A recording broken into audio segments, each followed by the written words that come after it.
Faces. So, welcome to our second FinStream Live. I'm Greg Titus, your host. If you're not a subscriber yet, please subscribe to FinStream. We've got over 800 videos live now. They're all short form videos. The mission of FinStream is to increase financial literacy. So, those videos should help you manage your money better and hopefully improve your life. And as part of that, we bring in experts in the various fields that affect people. I'm honored today to be meeting with Annalee Kruger. Annalee has written a book called The Invisible Patient. She's an advocate for people with aging parents. She breaks up fights. She helps people get placed. She does all kinds of wonderful things and lots of miracles. And thank you for joining the chat as well. I can see some questions coming in through the email. I see chat hellos, and we're off to the races. So I want to ask my first question, which is, how did you get started in this? Yeah, so my like way long ago, I'm 53 years old. So way long ago, my grandparents actually lived with us on the farm growing up in Iowa. Back then in the 70s, there weren't all these care solutions like there are now. And so seniors had three options: fail and die at home, move in with their adult kids, or move into a nursing home, because those were their three options basically. So that just formed me into, that shaped me into always just really appreciating and have a passion for seniors and the families that they're taking care of, their aging loved ones. So I went into social work, and I did social work, admissions, like coordinating admissions into the building, and executive director in CCRCs, continuing care retirement communities, for 22 years. And every single day, I had adult kids in my office because mom fell, she broke her hip. She's a caregiver to dad with dementia. The kids are like, oh my gosh, what do we do?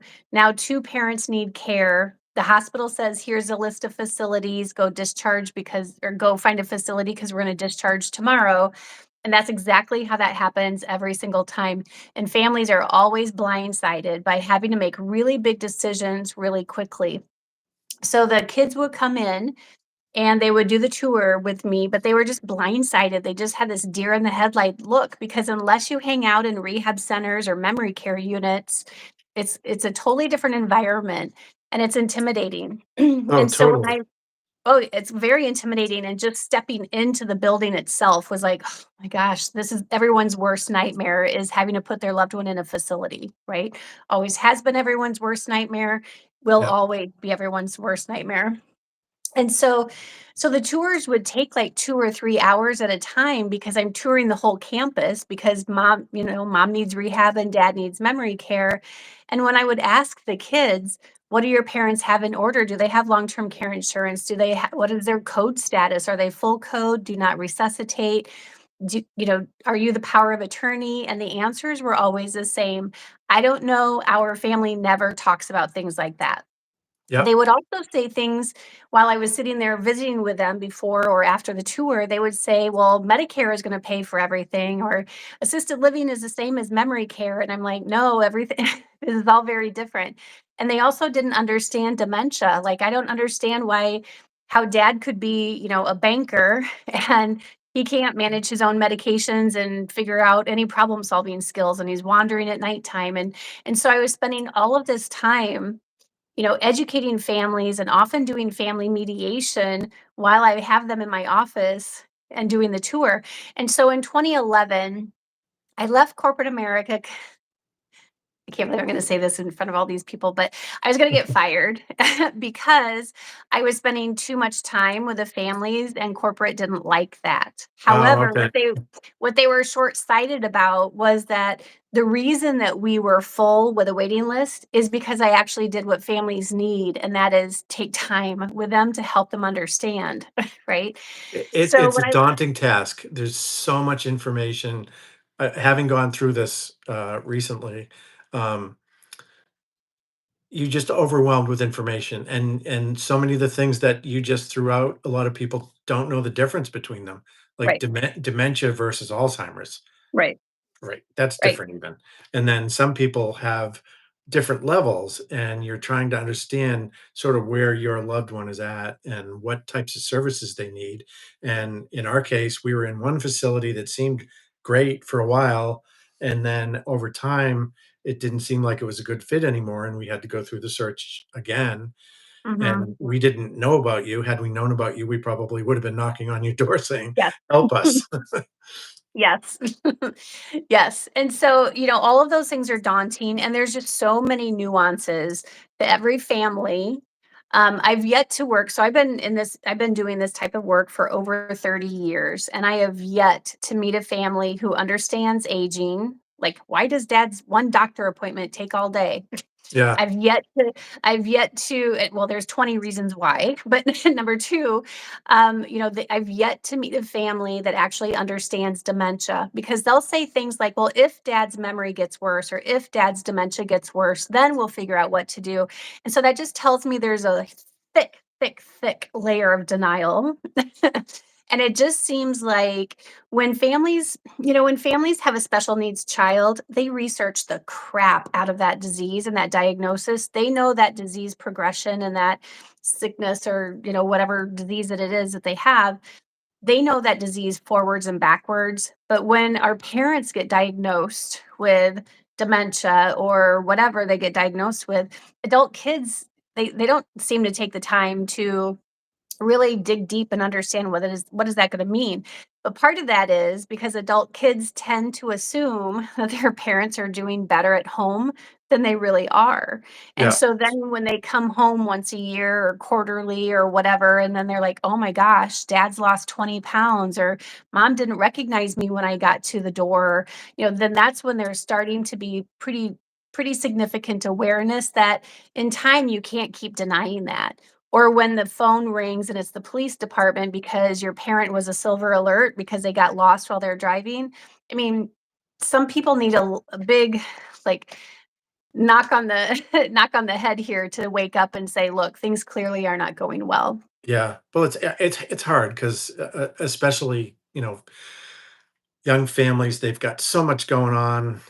If they have kids, their careers, so many other distractions, and they just assume everything's okay with their parents, and they're away from it, and they're not seeing the decline that happens because, Right. like you said, maybe they see him once a week, maybe they see him once a month, maybe they see him once a year, and Mhm. the decline starts to happen, and if they don't have a plan in place, then all of a sudden it becomes, panic mode time. That's right. That's right. And it's different. When I was growing up, and my grandfather was having health issues and my grandmother was having health issues, my dad's employer was like, "Family comes first. Take whatever time you need off." That is so Right. not how it is anymore. Yeah, I was gonna say you know? that's a rare thing.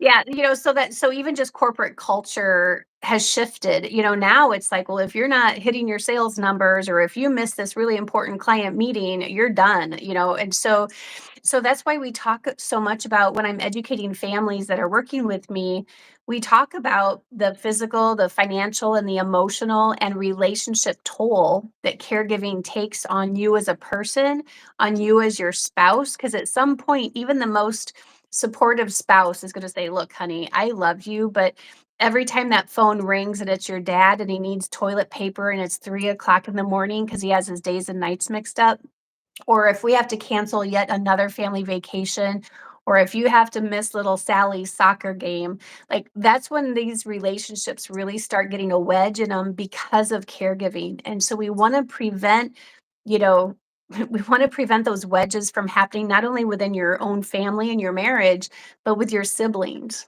And a lot of adults, because we get thrust into caregiving, families just, the caregiver assumes that their siblings are gonna help out, and that's not always the case. Well, I think in some cases they don't understand what they need to do too until it Correct. starts to happen. I mean, burnout too is a significant issue. In any family, one person's probably doing a little bit more than the other, and Mhm. after a while, they feel like they're doing too much, and they're burning out. And then you see the burnout factor with the caregivers too inside the facilities because Yep. it's such a demanding job. And some of these people, I swear, there's angels walking around in these Yeah. facilities. They're amazing people, and then others. you can tell they're tired and Yeah. they need to go on sabbatical. We called it, when I was in the Yeah. education world for a while.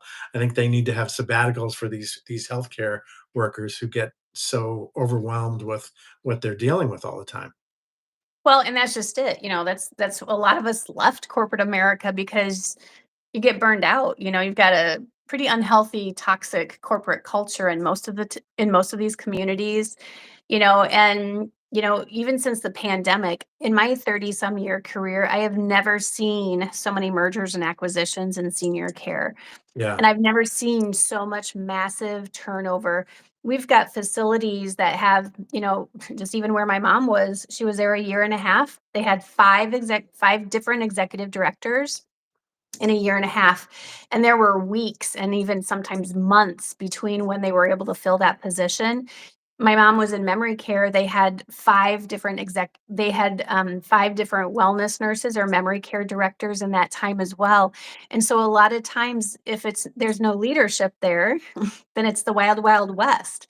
So I've got a client in a local memory care unit right now. There's no executive director, there's no wellness nurse. Their med tech is the person that you're supposed to go to with concerns. Well, these don't med techs don't have the leadership training, right? And so they're Yeah. like, okay, well, whatever, I'm just here to pass pills. So we have a major problem. We've got healthcare workers leaving the industry in droves, and we just simply can't afford to have good quality workers leaving. I mean, you can look at when we do a care matrix, when we do aging planning and care matrix work for our families, we're helping outline here's home care options. Here are home care companies that are actually taking on clients.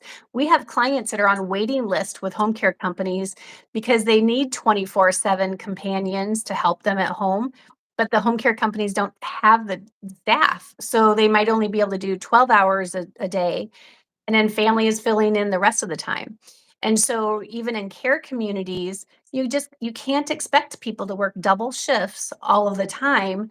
They're going to get burned out because then when they're going home, they often have their own family they have to take care of, Oh, sure. or a sick spouse or a special needs child, or the worker themselves might have their own health issues, or they're taking care of aging parents as well, so they never get away from it. And we can't afford to keep basically abusing our quality healthcare workers.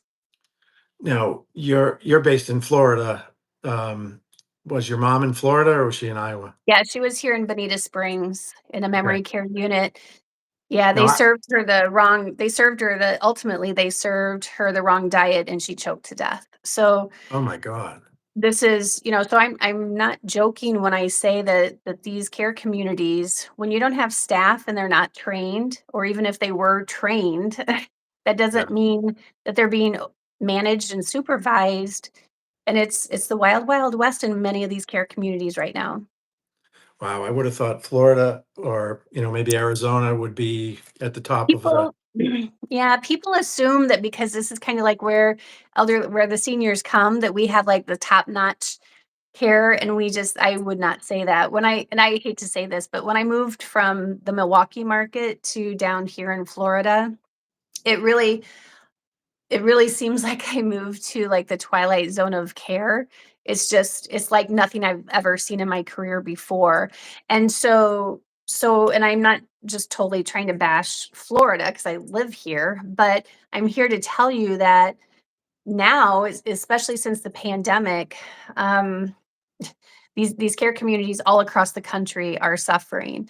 So when we do this care matrix project that I was telling you about, where we're outlining different care options for families based on what their loved one can afford, for us to even outline 5 or 6 different care communities that their loved one can physically qualify to get into, financially qualify, behaviorally and cognitively qualify to get into, we might have to rule out 10 or 15 care communities because they've been cited for abuse, neglect, or immediate jeopardy or severe jeopardy, which means someone almost died, right?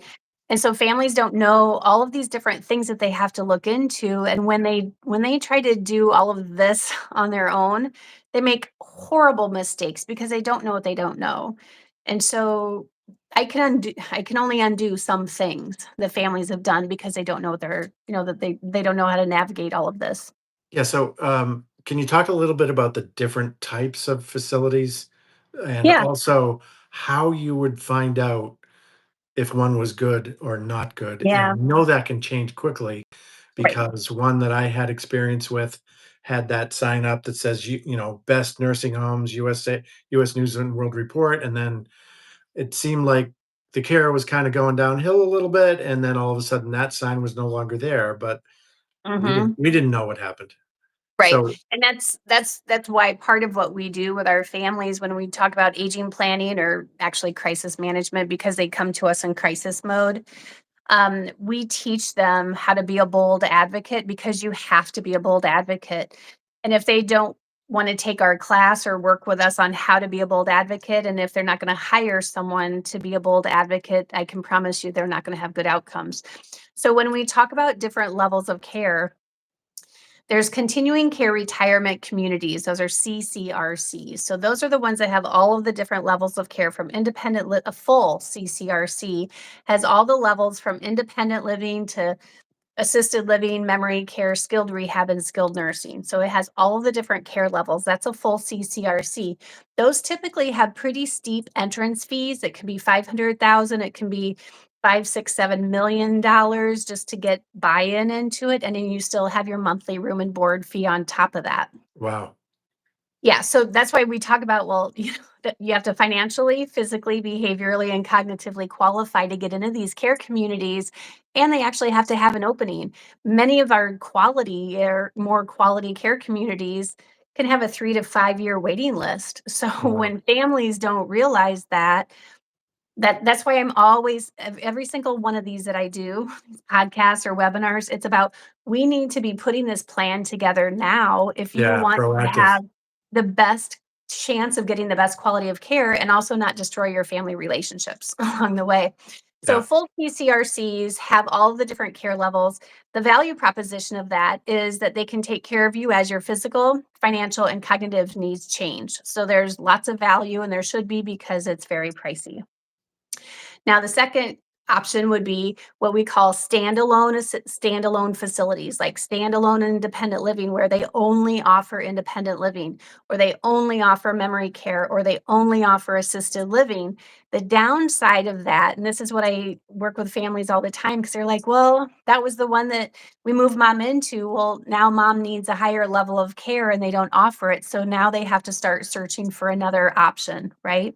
So Yeah. the downside of a standalone is like if you move your loved one into just a standalone as independent living, well, what about when they need memory care? Or what if they need skilled nursing? You have to move them.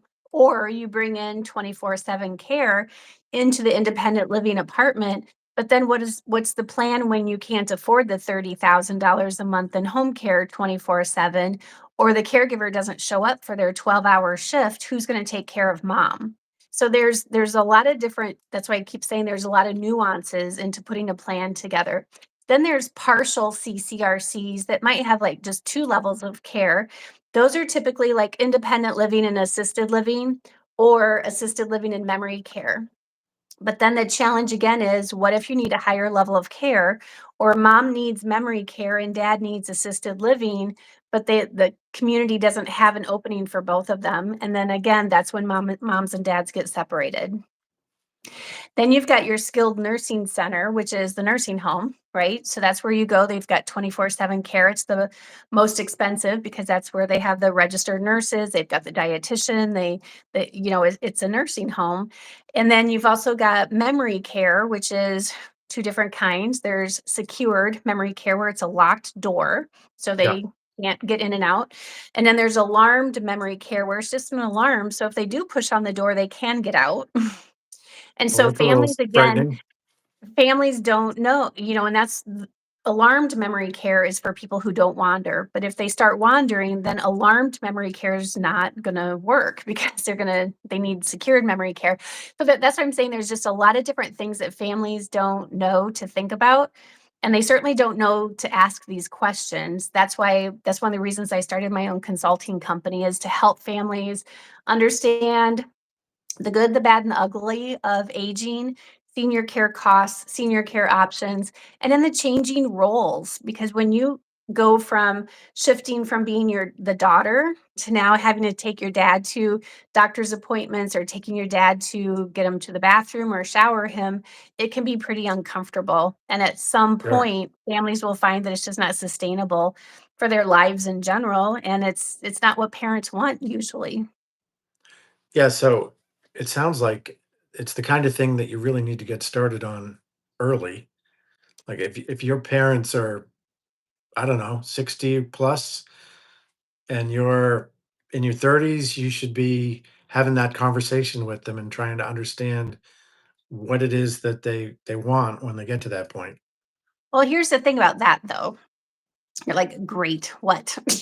And so here's the thing about that, is even if families did try to have their own family meeting, when you're the adult kid and you don't know the difference between Medicare and Medicaid, and you don't know about CCRCs and standalones and partial CCRCs, and you don't understand about dementia, you can't expect to, like, figure out what to do because you don't even know what to do, right? And Yeah, what happens is parent when I ask clients, because my clients, the whole family, when I ask the Ethels and the Marvins, what are your goals as you age? It's always the same two answers.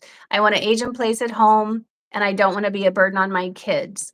When I ask the kids, what are your goals for your parents? It's always the same thing. I want them to be safe, happy, have the best quality of life and the best quality of care possible. The only way to manage that then is to actually put a plan together.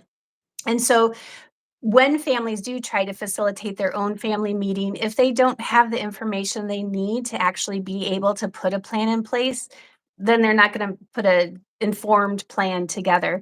And when their parents say, "Well, I want to age in place at home," they're like, "Okay, no problem," not knowing that in time those kids are going to end up being in that caregiver snowball where they're like, "Oh my gosh, I can't keep taking time off work." yeah, And they also don't realize the actual cost of home care 24/7 is a minimum of usually about 30,000 per month.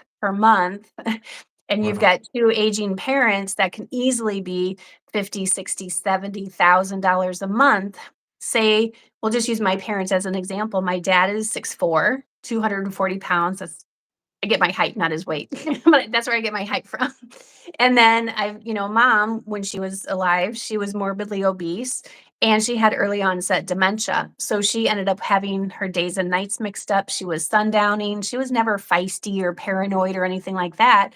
But when she fell and she needed help, she needed one person to help her with bathing, dressing, grooming. When my dad had his stroke, thankfully, he recovered, but if he wouldn't have, and if I would have been able to bring them both home, dad would have needed 2 caregivers because these caregivers aren't football linebackers, no, you no, know? no. Usually they're fairly small people, I've noticed. Correct, and so my parents would have needed 3 companions to Yeah, manage the care, and that's you don't get to it's not a 2 for 1 price, right? yeah, you pay for what you need because these people need to make money, and so and it's hard work. It's very hard work taking care of people, and it is. so that's where it can add up really quickly, and so when I'm having these family meetings with the families, and we do this care matrix where we're outlining this is what these are the home care companies that are actually have staff right now.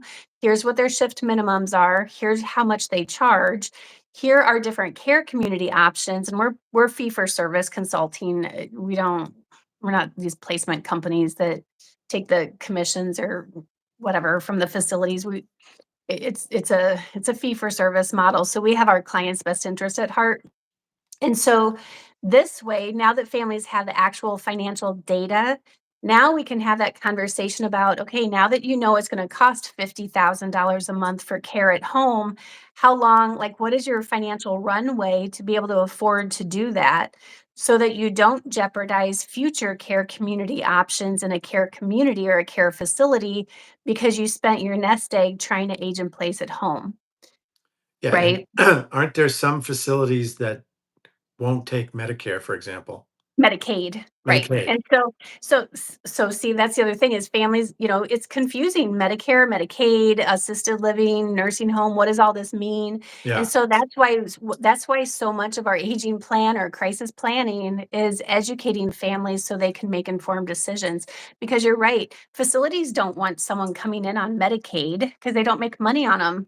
yeah, These facilities, and it's only like nursing homes, that some nursing homes that have Medicaid beds, but here's the problem is, there used to be more memory care communities and assisted livings that would accept Medicaid, but they don't make money. And so even in the nursing homes, it might be 100-bed nursing home, but they may only have 5 or 10 beds earmarked for a Medicaid person because Medicaid only pays the facility or reimburses the facility a flat rate.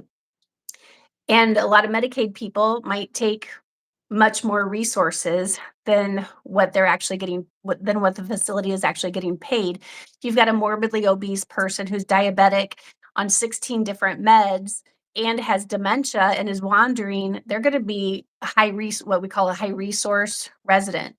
And so the facility loses money on people like that. And I hate to say it that way, but it is a business, right? yeah. And and some of these nursing homes, they require 3 years of private pay status before you can go on Medicaid. And that's why we do that care matrix so that the families understand, okay, well, the facilities in this area, you have to have 3 years of private pay. So then we can reverse engineer and say, what is going to be the aging in place at home care budget? But also on the same token, or by the same token, what are the safety triggers that we as a family can say, well, if mom loses 20 pounds, if she breaks her hip, if she gets lost, if she wanders away and the police call us, we have this whole conversation about what are the safety triggers so that as a family, they're in alignment. And 85% of my week is spent doing family mediation because, again, by the time they come to us, their relationships are very strained and they absolutely do not understand dementia, let alone the care options and the cost of care. So, when we're going over the actual costs of care for their particular loved one, their eyeballs pop out of their face because they're like, oh my God, I thought Medicare or Medicaid would pay all of this. And when you go through life thinking someone else is going to pay for things, and the rude awakening is no, this is out of pocket, or long-term care insurance or VA benefits, that's how you pay for care, or potentially a reverse mortgage if it's the right fit. Hmm. Yeah, well, we've done a few videos about reverse mortgages. I understand that's a viable option for some It people.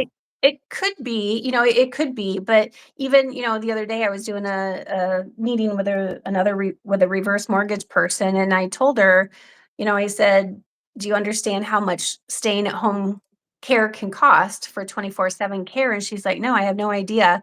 And I said, "It can be about $30,000 a month, and that's just for one companion. That's not having a geriatric nurse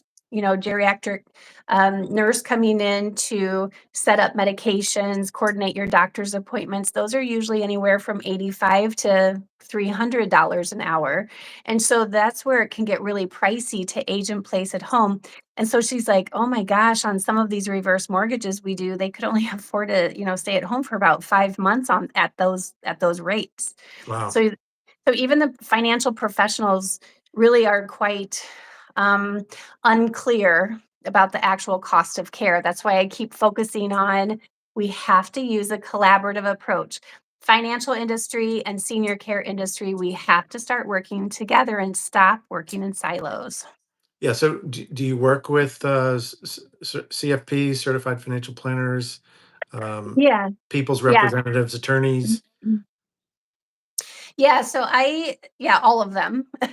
And so, yeah, the financial planning industry is now finally my leading referral source from a professional perspective. It's not home care. You would have thought it would have been home care because I wouldn't have to explain how these caregivers are, families are burned out and why a plan is important, but I just couldn't make traction at all with the home care industry. So I bagged it and I focused on the financial services industry, thinking that the learning curve might not be severe. But now, especially since the pandemic, financial services are the leading referral source because they're getting older. A lot of these advisors are in their 50s and 60s, and they're like, Oh, sure. we don't know what to do with our own aging parents. Yeah. And then they connect the dots of, well, if I have aging parents and I don't know what to do with them, I bet my So clients do are in my the same clients. boat. Yeah, So yeah, are my clients. absolutely. And clients are starting to expect more from their providers, right? And so they're starting to say things like, "Dad has dementia. I don't know what that means, but Dad has dementia." And I talk to advisors every day, and they're like, "What does that actually mean?" And I'm like, "Well, that could be a 30-year disease process, so you need to address that in your financial plan." And so that's why using that collaborative approach with the experts in these industries is really critical. And plus, I have I co-created the Elder Planning Specialist Certificate Program for CFPs because they're not taught this in their CFP classes. They're not taught No, about how to develop a relationship with your client. It's all about sales, right? And right. so, I mean, that's the fact of the matter. And so they're not taught about aging and caregiving and dementia and end of life and making sure that they have their clients all buttoned up with, their grab and go binder stuff, their estate documents and all of that. Yeah, And so I've got advisors that go through that course. Twice a year it's offered through the National FPA. And so we've got that. And then a lot of advisors, though, they don't want to take, a 12-week online class where it's 4 or 5 hours of work every week. And they're like, we don't need any more initials behind our name. Or they'll say, look, I got like 5 years left. I don't need to be taking this big long class. Can't we just refer our clients to you? And I'm like, yeah, absolutely. yeah, So it's really cool to see because they'll join in this process, and then they get to, because I do family meetings, and so then they get to meet the whole family, and they participate in the care review matrix or care matrix review meeting, where now they have the financial data of how much care actually costs. And 9 times out of 10, they actually get that whole book of business from the family because when I ask the rest of the family, does your advisor ever talk to you about aging? And they're like, no, never. But here's one that did. now the other thing that, and maybe this is in your book, I need to read your book. Her book is called The Invisible Patient, and, great, okay. I don't know where Uh, the micro thing is. There. so one of the things that's been bothering me, when you have a loved one with dementia or Alzheimer's, whatever, um, they can't speak for themselves. Right. So we're in the facilities and, people are asking him, "How are you feeling?" And he doesn't know. And what would you like to eat? He doesn't know. And all Yeah. these things that, at first I was thinking, is there a way to strap a GoPro on him or like those body cams that the police wear so we can just sort of keep track of it and check in on him and everybody in the family can take a look and almost like our dogs used to go to Camp Bow Wow in Naples, Yeah. and they have cameras in Yeah. the places Yep. where the dogs hang out. So we'd see our Yep. little dog by the door waiting for us to come pick him up, Yeah. and we'd know that it Yeah. was time to go pick him up. But they don't do that with the people, and at least in my experience, I haven't even seen any camera type options like that. But these people need that. We need to know that they're Oh, eating and yeah. and sleeping and the basics of life. That's actually part of one of the components of our care matrix that we do for families. It is a massive, I mean, it's a very robust project that we do, but it's everything that families need to know so they can actually make informed decisions. And cameras is a big piece of that. Because you have no reason to trust these workers until you do, Yeah, right? And so, for your own peace of mind and your loved one's safety, absolutely, if the facility allows a camera, and we find that out when we're doing a care matrix, and we do about 70 of them a week for families all across the country, right? Because I'm a virtual consultant. So we do a lot of these care matrices for families because they just don't have time. And they're, a lot of them are high net worth and they're like, I don't do manual stuff like this, just give us the data so we can make decisions. yeah, But the camera is a huge thing, because that's how you can, if the executive director agrees to it and authorizes it, Some of the facilities don't allow cameras because that's their corporate culture. That's their corporate policy. And some states don't allow cameras. Like I believe it's Kentucky that like the state does not allow cameras in any of their senior facilities. Oh, So those to me are deal breakers because your loved one is vulnerable and dependent and they are at the mercy of these healthcare workers, and not to bash my industry because it's my industry for 30 years, but the quality and compassion of many of the healthcare workers is um disappointing. So it's just disappointing. And most of these senior care communities are suffering. I have a local family, or a local client that lives in a memory care unit down the street from me. And so the family's like, hey, can you do your advocacy visits with her? And I'm like, well, sure, because she's local, but normally it's all virtual. But so I go see her and I said, you guys need a camera in here. And so they got one, and their loved one did not have anyone check on her for 6 hours, so almost a whole shift, which means that she was in bed for 6 hours straight. She didn't have breakfast and she didn't have lunch, and she wasn't repositioned, so she's at risk for skin breakdown, right? So two meals missed. She didn't have her meds. Like it's a mess, and that's the stuff that's happening in these care facilities when you don't have any leadership. well, I know from personal experience that the consistency can vary depending upon who's working on a given shift. Yes. Some people are fantastic and, Yes. they walk on water, and then other people, they're probably burnt out or whatever, but they're Right. they're not doing that kind of thing. And even from personal experience, I was in the hospital and had what I thought was a cardiac incident. Turned out I was okay, but I was in the emergency room for 4.5 hours, and no one even came into my room. Yeah. And anything could have happened. I wasn't even on equipment at that point, which is a Yep. nice segue into what's going to happen in the future, a year from now, 5 years from now. AI, robots. Let's go there in terms of the, Yeah. the future of caregiving, and what do you think Yeah. that looks like? So just to set the foundation here, just so everyone is clear that families are the ones providing the bulk of caregiving until they get so burned out that they just can't do it anymore. And then they Yeah, put their loved one in a facility. And so And families are smaller than they've ever been before.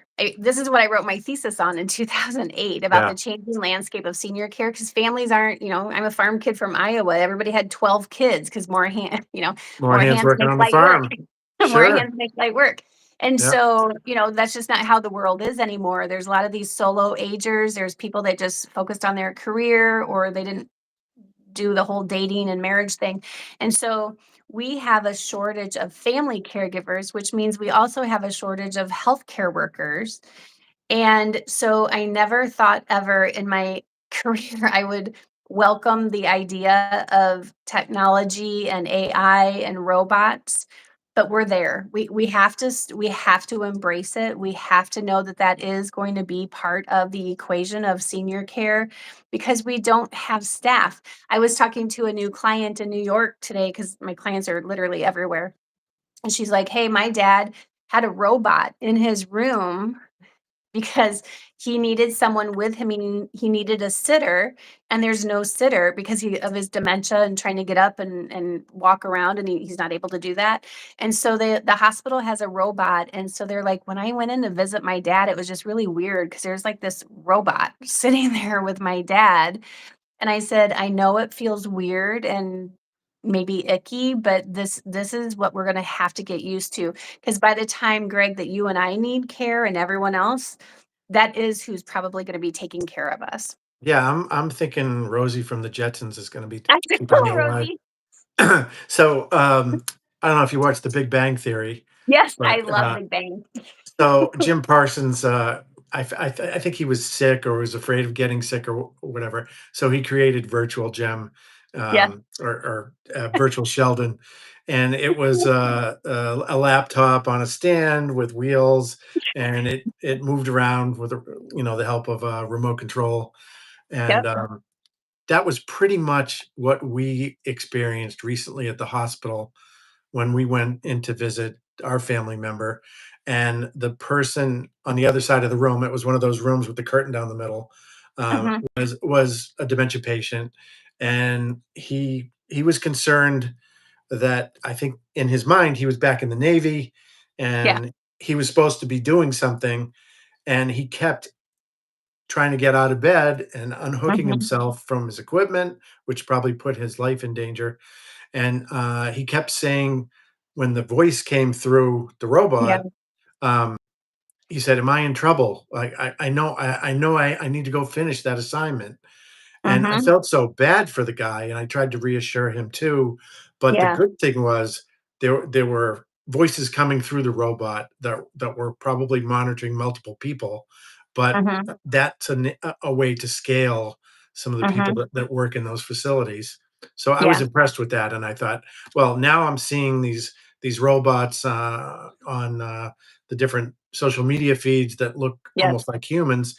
They're Right. probably going to be feeding me when I'm that age They or they whatever. probably will, and you might as well just wrap your mind around that now because they probably will. The good thing is robots don't have sick kids. They don't they Yeah, don't take a month off to go travel. They they they show up for their job, right? right, and they But also you're don't also give you germs. and they don't give you germs, but Whereas the nurse or the assistant may have just come from the daycare center where yes. her kid just got the latest version of whatever's going around. Yep. But what they obviously lack is the humanness. But, Well, maybe you with know, AI though, they'll be able to figure I that think piece with out. AI, they'll be able to figure that out. AI, because I use AI in my business. Well, what business doesn't use AI in some Yeah, we do way, too. right? Yeah, And so because you have to, because you can count on AI to work, you can like it works 24/7. You don't have to worry about following up with people and stuff. It just does its job, which is really nice. But we're gonna be seeing much, much, much more technology incorporated into senior care and leveraging much more AI for things that they can, things that it's appropriate for.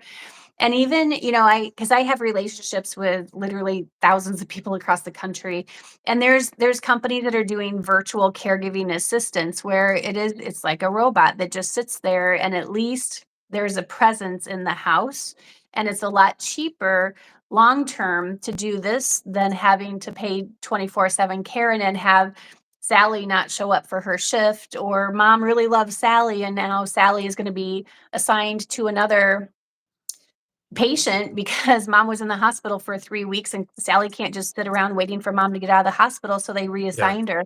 There's just all sorts of things that happen that families don't think about with this whole aging in place at home thing. And so it's been really cool to have like these very involved collaborative meetings to see how we can all work together with making sure, because really at the end of the day for society, everyone deserves to have the best aging, caregiving, dementia, senior care, and end of life journey. That's my whole mission is leave no family behind. That's why I have literally services for every budget. But we have to start embracing the idea of technology because that is where the future is going to go. Well, you talk about consistency of care. I can think of this one particular nurse. I was watching her in the lunchroom, and as the meals were coming out, she was checking each one and saying, "Oh, no, no, this one's not right. You gotta take this out because she can't have this food. Mhm. You gotta Yep. replace it with this." And then the next meal came out, same kind of thing. "Oh, no, he can't have that." So she's got all this data, Yeah. floating around in her head, which makes Yep. her superwoman, just an Yes. amazing, provider. But that's not consistent. So she Mhm. goes home, and then the night person's there, and the night person may have been working there for 2 weeks, doesn't have that institutional knowledge, and it doesn't get Yep. carried. So what are the systems that need to be in place so that if you transfer from one side of the facility to another, Mhm. or from one facility to another, or go to the hospital and come back from the hospital, why is the information not going with the patient? And That's how can the information go with the patient. Yeah, that's been a lifelong challenge. So say mom is in a care facility and she needs to go to the hospital. The nurse is supposed to put the hospital packet together that has like the living will, the power of attorney documents if the facility has it, and a copy of the medication list, and then like the down and dirty of like why she's going to the hospital, because it's not like the staff are going to accompany mom in the ambulance to the Yeah, hospital. So exactly. and if she's out of it because her blood sugar is 50 or she's got dementia and the family can't get there because they live in Ohio and mom's in Tucson, Arizona. So we've Exactly. we've always put that packet in there so that at least the hospital plus the nurse gives a report to the paramedics when they call for paramedics.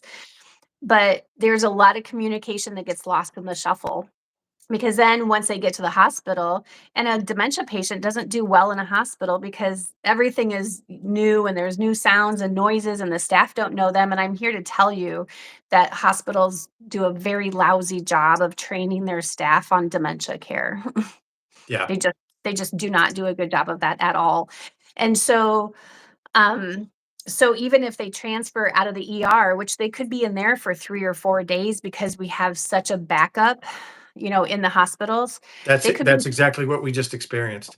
That's right. And he has certain dietary requirements. He has Yep. trouble swallowing. He doesn't have very many teeth. And we walked in, and they had given him pulled pork, and Yeah. he was loving it because he was Well, of tasting course. it, but he couldn't swallow it. Yes, So after a while, that was it. No more pulled pork, that's and right. he Yeah. got to enjoy the taste, but he didn't get any nourishment, unfortunately. Yeah. Exactly. And he could have choked to death, He he could have, yeah. because he's There wa not there was a in fairness to the hospital, there was somebody feeding him, good. so it was good. He was supervised.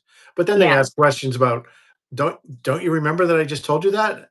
I know. It's like, That's "No." that's what I'm saying. That's what I'm saying is the hospitals aren't very well trained in this because well, because I don't know why they aren't, but they should be. And so they come in and they don't even say, like they don't say, "Well, I'm Annalee and I'm going to put some things on your head because I wanna monitor something." They just barge Yeah, right in and start sticking them with tape and needles and stuff, and then they wonder why they get combative. Well, right. because it's usually staff approach is what the issue is. And so but even when they transfer from, like, ER to, like, ICU or whatever floor gen med, general medical or whatever floor that they transfer, and there's communication that drops off or medications get changed, and then when they finally get discharged from the hospital and back into like the memory care unit or the rehab unit, that intake nurse at the rehab unit or whatever care facility, they really need to do some Sherlock Holmes here to make sure, okay, what are their meds? Did anything drop off the medication record? Like with my mom, we'll just use my mom. Like, she was on Lasix, but they also forgot to reorder her potassium, and so within a week, she was back in the ER because her potassium levels were, like, way out of whack, and she Sure. fell, right? And Yeah, so you have to, like, you have to oversee every single detail. You cannot trust that everyone is gonna know your loved one. And you also have to realize from a facility perspective, rehab units, I used to do rehab, right? I used to work in rehab and do admissions there. We get 8 to 10 admissions a day, which means that we had 8 to 10 discharges so that we opened up that bed for another 8 to 10. So it's not like the staff really have an opportunity, even if they would want to, they don't really necessarily have the opportunity to really get to know your loved one very deeply because they might only be there for a week or 2 and then yep, they're yep, discharged, right? That's the nature of rehab. You're not there long term. It's short-term rehab for physical therapy, occupational therapy, and speech therapy, and then you hopefully graduate and get to go back to wherever you came from. yeah, yeah. So that's what I'm saying is if families don't take our advocacy course or they don't have or they don't hire a professional advocate to like oversee all these things, then that's where parents and our loved ones slip through the cracks. Well, That that's what's so said, scary because the family members don't even know what they don't know. that's So they right. don't know what kind of questions to ask. They don't know what to look for. They don't know the difference between the facilities, as I mentioned earlier on. They don't understand the nuances of the care and all the different things that can go wrong. And if you have somebody with dementia, especially, they're not going to tell you that They they can't. don't feel right, or there's something wrong with them. Because Yep. they don't know to do that, and Well, they and it don't know takes what to eat and when to eat and how to eat. And well, there's and so it many takes things that are up against them. and with dementia, because I used to run memory care units for my whole career, and so I was out on the floor. Like, I was a terrible executive director because, they wanted me in the office doing stupid reports and spreadsheets. And I'm like, yeah, I'm not really that way. I'm more out on the floor. Like, that so doesn't work for me. That's probably the other reason why they were going to fire me. Cause I'm like, yeah, I'm not into spreadsheets. Like, let me, let me, Yeah, let me just be out there and helping support and coach the staff so that they can be successful. They used to call me the dementia whisperer because the staff knew that I just have this way. Like, give me a dementia patient any day over a spreadsheet. Like, oh my God, spreadsheets just make me sick. But give me a dementia patient any day because I just have a way with them. And I would teach the staff, like, I would train the staff. This is how you approach a dementia patient: slowly, calmly. Reassure them, tell them your name and start and what you're going to do instead of just start flailing at them and taking their clothes off because it's bath time. Of course they're going to fight you because they don't know you and your approach is completely inappropriate. And so the staff would usually come and get me. They're like, "Hey, Ethel won't take her bath." And so I would just come and get her and I'd talk to her and I'd sing with her, and I'm a terrible singer, but dementia patients are really kind. They don't they're like, and then they just start singing along. And the next thing you know, they're so distracted that you have their clothes off and you're getting them in the shower. And it's just really a beautiful thing. And so the thing about with dementia, though, as that disease progresses, they can't speak. They have word salad and vegetable soup. They can't put words together. So you always have to just listen. And you also have to just anticipate and look at their behaviors, because their behaviors is the only way that they can actually communicate, because they can't articulate and say, Greg, I'm constipated, I have to poop. They can't yeah, say that, but they'll be restless, they'll be anxious, they might, there will be signs, but you have to know those signs and you have to pay attention. And their behavior, or even if they can still speak, you have to piece together what they're saying. So one time I had a lady that she just talked about how a deer was biting her breast. And so the staff would just laugh it off, and so did the family. And I said, no, she's trying to tell us that she has breast pain. A deer was biting her breast, right? And so the family decided to um, get it checked out. Here she had breast cancer. oh my god, wow. So that's what I'm trying to say is our healthcare. That's why I created all these training modules for healthcare workers. Yeah, And for people who want to get into senior care consulting, you have to do it the right way, because there's too many business models out there and too many people trying to do senior care consulting that they don't know what they're doing, and they're causing harm versus actually helping these families. And so that's why I have all these different coaching programs to train people to do this type of stuff properly and ethically. yeah. Some of the facilities I've been in, it seems like you get the A team during the week, Yes. and then the late night crew and the weekend crew don't have a whole lot of training, and it's a little bit frightening of It's a what could lot possibly go frightening. on. It's a lot frightening, and the reality is, kinda going back to, like, the breakdown of our senior care industry, they're being burned out. They might work 2 or 3 jobs because these people are not making a lot of money. And Yeah, so, they might be weekend warriors at the hospital, and during the week, they work at the nursing home, and when they have time, they work for a home care company. You know, these people aren't making tons of money, and so they can be also very sick because they're always working with sick people. And yeah, that's so I testified, like, during COVID, so about 4 years ago, I testified at the House Ways and Means Committee to share all of this. I did basically this whole podcast I did at the House Ways and Means Committee to yeah, say, listen, we need to, like, every family deserves and every patient deserves to have the best quality care possible, but we can't get it with the way that the healthcare system is designed, and how it's just shifted, it seems, from patient care and satisfaction and more hospitality to profit, profit, profit. And these companies, they're mostly just real estate. So they're making the money off the real estate. So, So they're you know, charging 30,000 a month and they're paying people through a straw, that's is right. basically what you're saying. Well, I have clients that are, up in Massachusetts, Rhode Island, up there, they're paying 16 grand for each parent in the nursing home. Yeah, I believe it. So they're paying 32 grand a month, and they still have to hire a private duty companion at another 15 to 20 grand a month because the facility doesn't have staff. And so they're like, we don't know what else to do other than just keep spending, throwing money at this issue, trying to get mom and dad care and get them so they at least know that they're getting 3 meals a day. So are there other financial resources available for these families? Because the thing that strikes me is, people talk about how everything's gone up, the cost of living's Mhm. gone up, my taxes have gone Mhm. up, Mhm. I can barely get by. And now here's mom and dad who were hoping to have like an inheritance for you, but Yeah. it's going out the door every month because Mhm. they need all this medical care.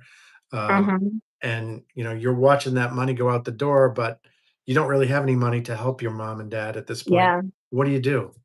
Yeah, that's the conundrum. Right? So so that's the problem, and more families than not are in that same boat. Yeah. And then So, related to that, if you do actually get someone into a facility and there isn't a waiting list, and all of a sudden there's some staff turnover and it turns out to not be a great facility anymore, yep. how do you decide or how do you figure out what a good facility looks like? Like what kinds of Yeah, screening can be so done? yeah, so we look at their state surveys, like I said, for the Care Matrix project. That's the first thing we do is for the facility side of things. We pull their state surveys, and so um, and families, again, they don't think about that because they're in crisis. They need to figure out which facility has an open bed that is closest to where the kids live, Yeah. right? So there's really no thought into this. It's more like because they're in crisis mode and you get what you get. When you choose to wait until you're in crisis mode, then you get crisis mode outcomes. And Well, how so how fresh is that how data?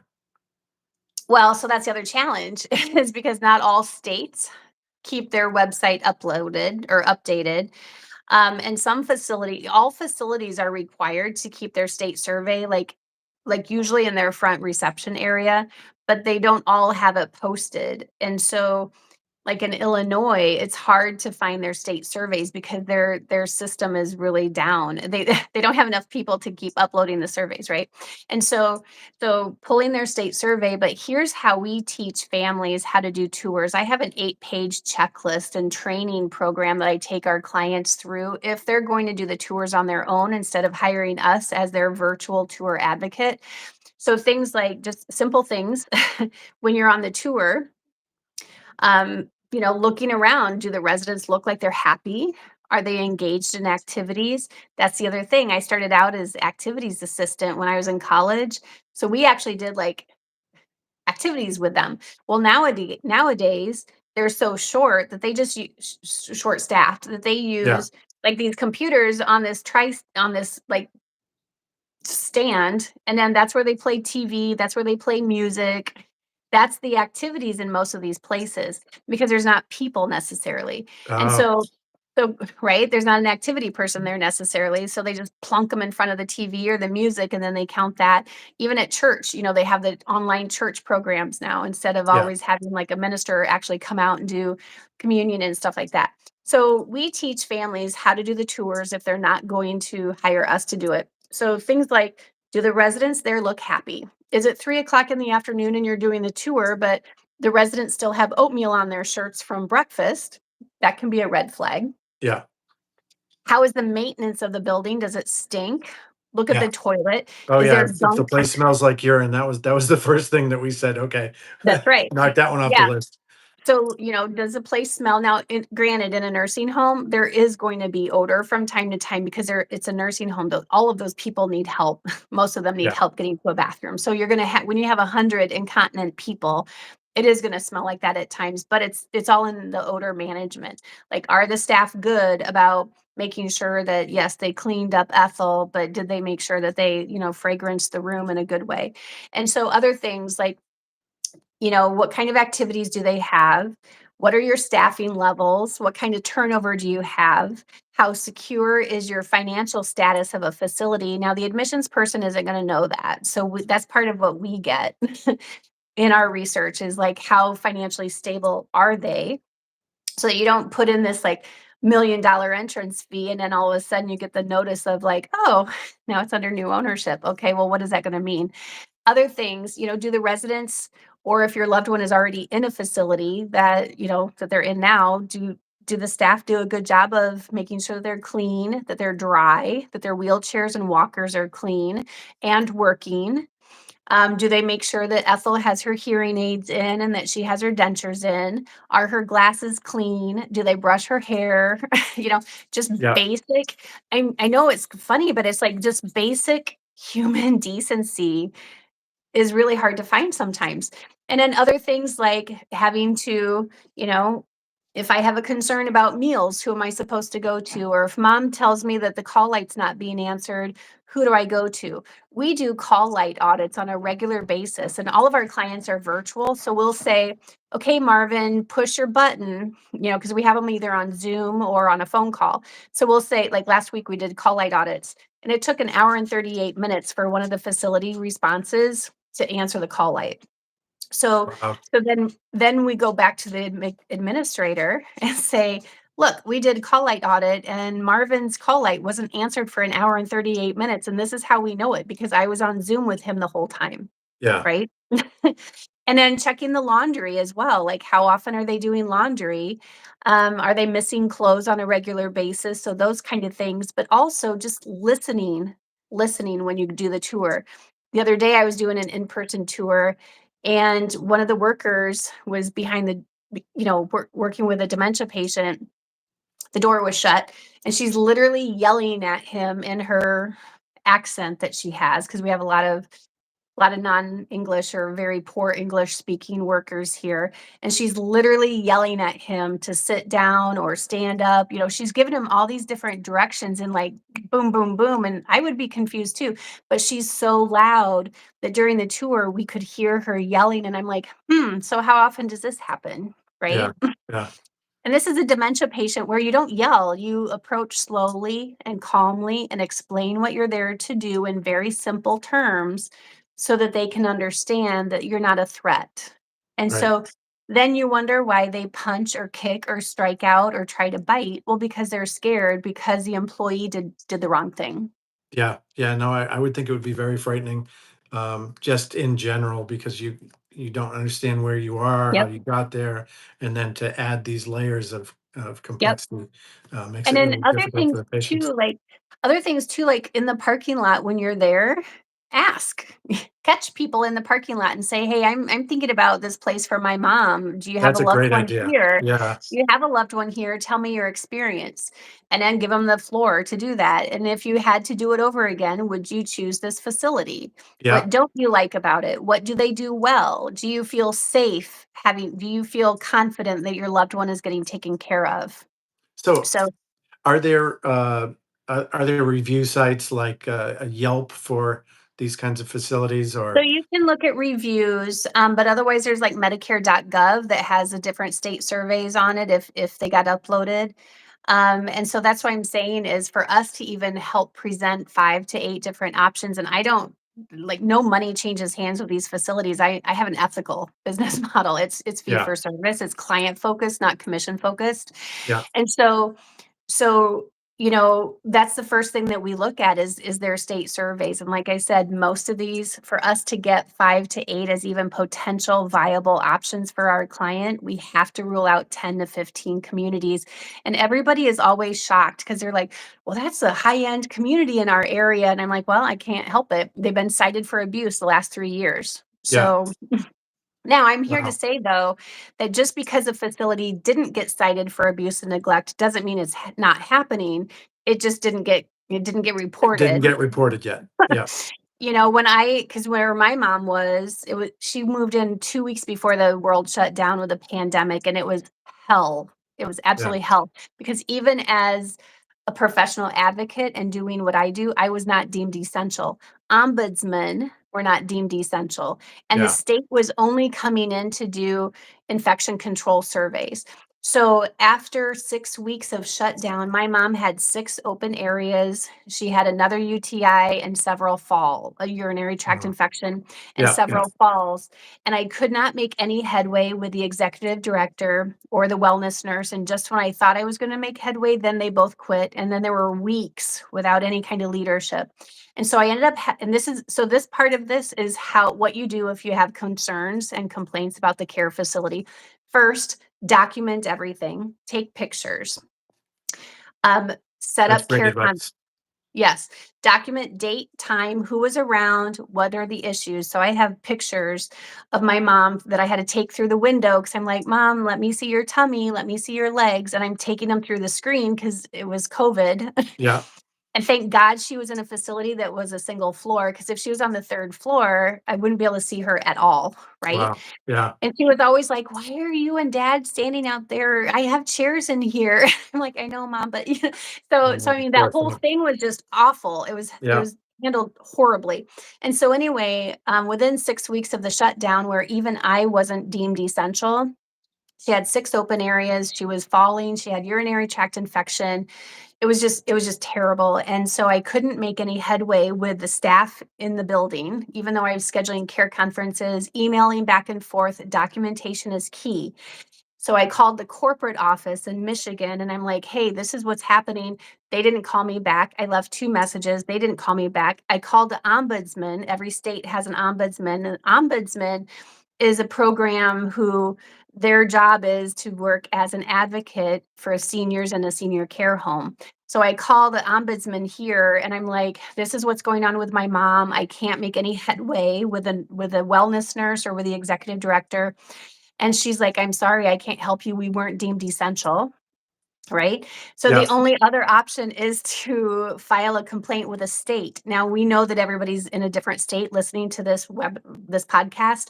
So all you have to do is Google, how do I file a nursing home complaint in state whatever, Ohio or Tennessee or whatever, and then that website will pop up.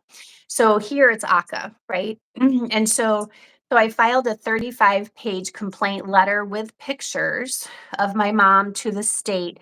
And then I kept calling and emailing literally every day. "When are you going to come out to do the complaint?" Because I used to run these facilities, right? So I know what the Yeah. rules and regs are.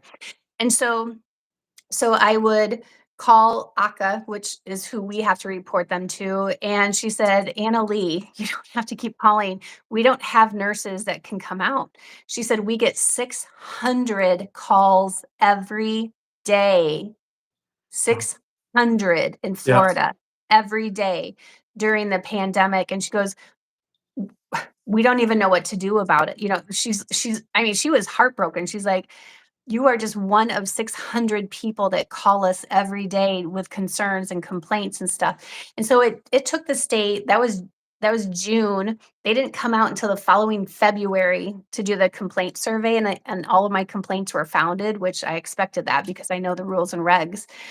And so that's the process that you have to go through, though, when you can't make traction with the facility. Try internal solutions first. Do the care conferences, have everything documented. And the other thing I need to say too, you can't assume that people would just know that, but don't wait 4 weeks to say, "Well, 4 weeks ago at 3:04 p.m. Yeah. my mom wasn't toileted for 5 hours." No, you need to problem, address it immediately, right? Yeah. Then if the facility can't or refuses or is unable to, because they keep turnovering in staff, if they can't or refuse or are unable to resolve your complaints, then if you really want to keep your loved one there, call the corporate office, give the corporate office an opportunity to resolve the issue, call the state ombudsman, file a report with the state with a state Yep. licensing company. And Yep. at some point you may just have to decide, look, this I know mom knows where her room is, but maybe we need to look at a different facility. And that, a lot of times that's also where I come in, because they got placed there because there was an emergency and that's where there was an open bed. Or Yeah. they use the placement company who is like, hey, let's go there because that's where I get a big kickback or a commission from. You know, is that there's a lot of reasons why people end up in bad facilities. Or, a lot of times it starts out good and then it turns to crap because there's a change in leadership. So there's a lot of things that you always, I mean, families are like, oh great, I got mom in a facility. Now just bink, bink, bink, and I can get my life back on track. No, now you just have facility issues that you have to deal with. So it's it's always like this snowball of things, right? But the Right. hope and the silver lining in all of this is there's resources here to help families sort all of this out, help you make informed decisions, help your families get their communication and get their relationships healed.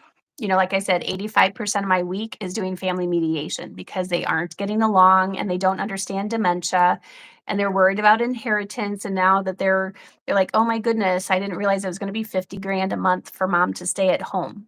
Yeah. Yeah. So, Well, we've gone way over. oh, have we? Oh my gosh, there's a little timekeeper thing. Yeah. Yeah. But this has been great. So did we lose anybody, or I don't even Yeah. see any Yeah. Then no, there were people coming and going the whole time. So I didn't even see any questions in there. yeah, no, there were some questions that came in through my email, but we'll have Oh, to do okay. those on the next one. And Yeah, yeah. I would love to do another one with you. Yep. Um, I just wanted to wrap with a couple things. The best way for people to get in touch with you through your Yeah. website. Yeah, so I'll give you my Care Right Inc. website. It's www.careright, RIGHT, Inc., Inc.com. You can also email me at wecare@carerightinc.com. And I promise you, we do respond. Yeah. Okay. Terrific. And other resources. If there's anything else that you can think of now that you haven't included so far, if you'd like to mention those to our Yeah, audience.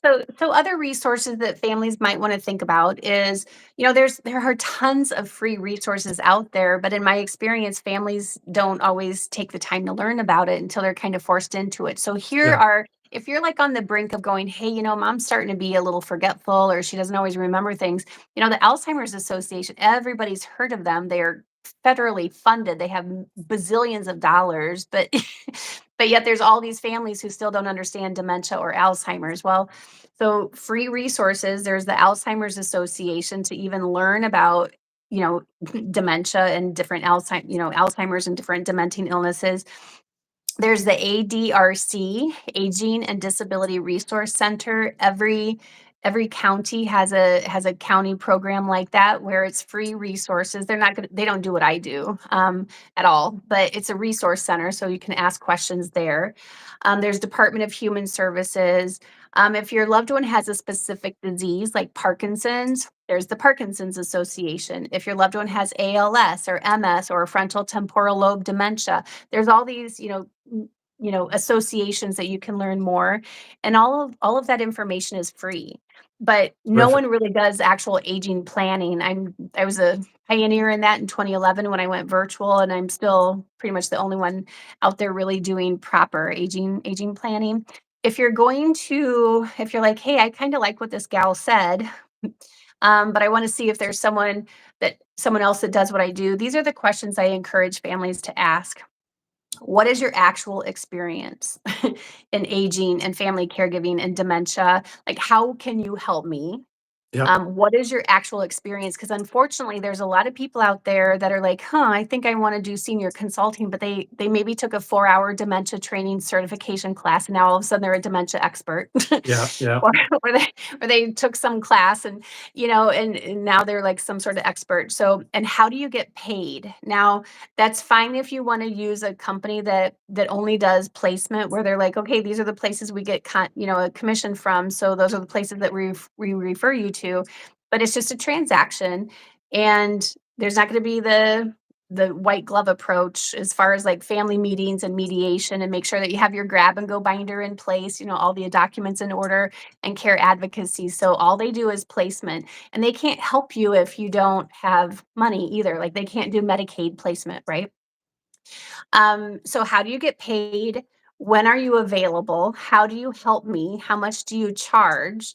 Who is your actual client? Who are you who are you the most supportive of?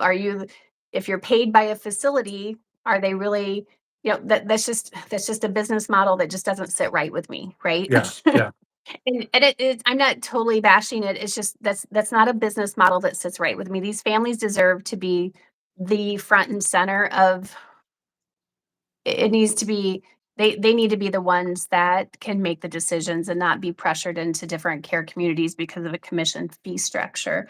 Other resources, your senior centers will have certain information, and then, care facilities, they mhm, often have lunch and learns, and those are free.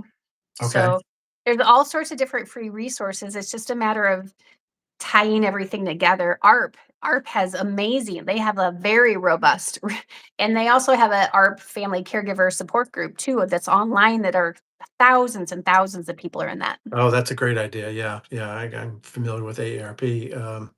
When I was at Scudder Funds, we used to manage their mutual fund program.